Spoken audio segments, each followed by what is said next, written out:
Monsieur le Président, Monsieur le Premier ministre, Mesdames, Messieurs les ministres, mes chers collègues de la représentation nationale, les Français sont en colère. Les Français souffrent. Ils sont fatigués d'années cumulées de labeurs non récompensés à regarder les inégalités se creuser, le lien social se déliter, à renforcer progressivement leur défiance à l'égard de la classe politique. Nous n'en pouvons plus d'être taxés. Nous n'en pouvons plus de votre mépris.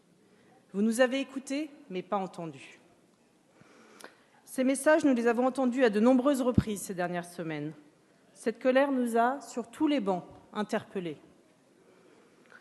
Elle s'est exprimée, pas toujours de façon respectueuse, pas toujours bienveillante, mais elle est essentielle à écouter et à comprendre et à transformer. Dans la Drôme, depuis 18 mois que je suis élue, j'ai rencontré, écouté, absorbé cette colère. Je l'ai vue dans nos villages, sur les marchés, dans les exploitations agricoles, les commerces, les centres sociaux, à la sortie des écoles, dans la rue et au travers de plus de 50 cafés citoyens et réunions publiques. Pour rompre avec l'image de politique déconnectée, j'ai souhaité, peut-être jamais suffisamment, mais aller à la rencontre des milliers d'électeurs qui m'ont accordé leur confiance et des milliers qui ne me l'avaient pas donnée, non pas pour les convaincre, mais pour les écouter. Et au travers d'ateliers législatifs, pour les inciter à proposer des solutions sur les projets de loi sur lesquels j'étais amenée à voter.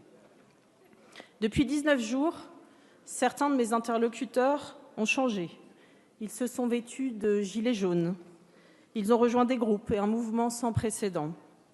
Des voisins qui ne se parlaient pas se sont retrouvés sur le rond-point d'à côté. Ils ne partagent pas toujours les mêmes idées, ils n'ont pas les mêmes vies, les mêmes parcours, mais ils partagent une conviction, celle qu'on leur a trop demandée.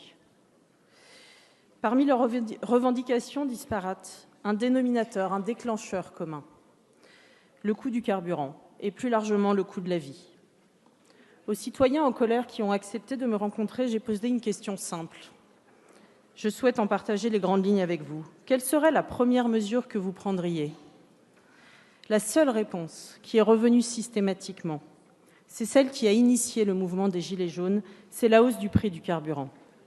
Le carburant comme symbole de la rupture entre ceux qui ont le choix et ceux qui ne l'ont pas. Le choix de changer de voiture ou pas, le choix de travailler loin de son domicile ou pas, le choix de prendre le bus ou le train plutôt que la voiture.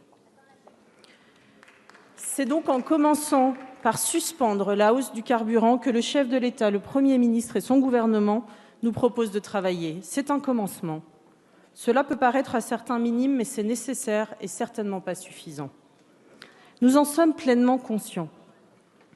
En proposant la concertation sur tous les territoires de France, une méthode de dialogue inédite pour repenser notre fiscalité, la transparence de la dépense publique, la justice sociale, la transition écologique, le gouvernement prend acte de la colère et du besoin des Français de participer à la décision.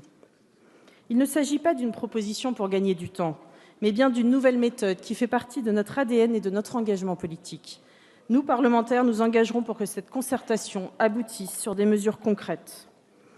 Comme nombre de mes collègues au sein de La République En Marche, nous avons décidé de nous engager il y a 18 mois parce que nous partagions les constats que font de nombreux Français aujourd'hui.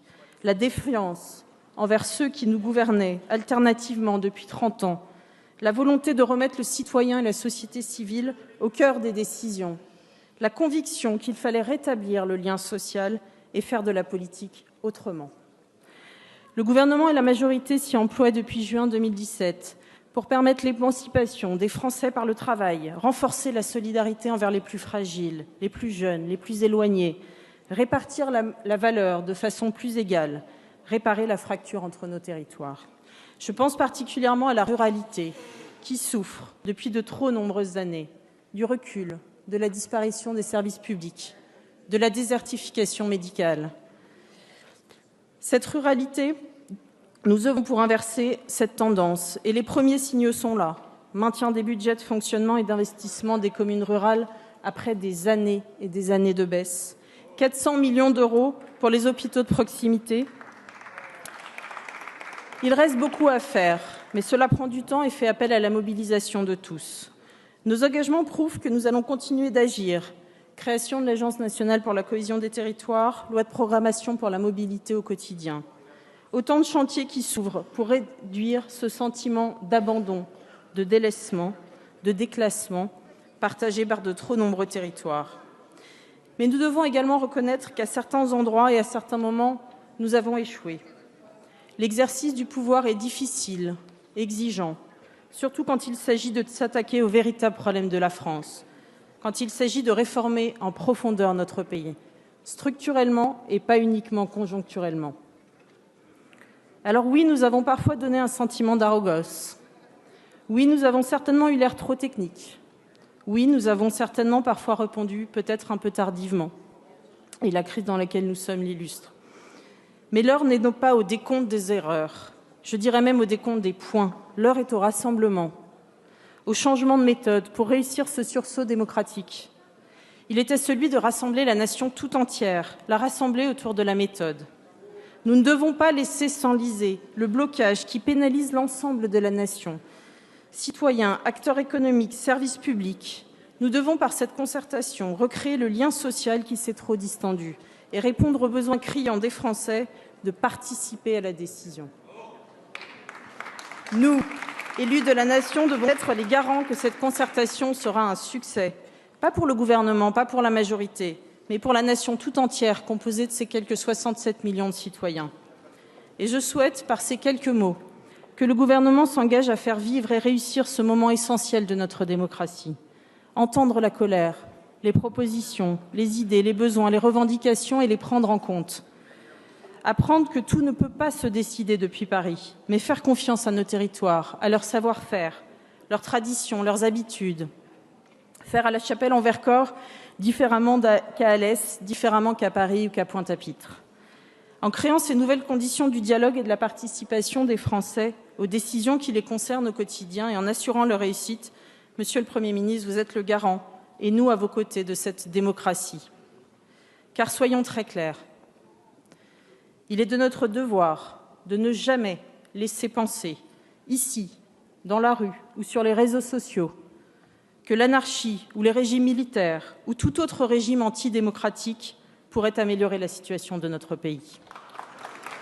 Nous devons agir pour une République renouvelée, bienveillante, participative, une République plus transparente, plus juste et plus solidaire.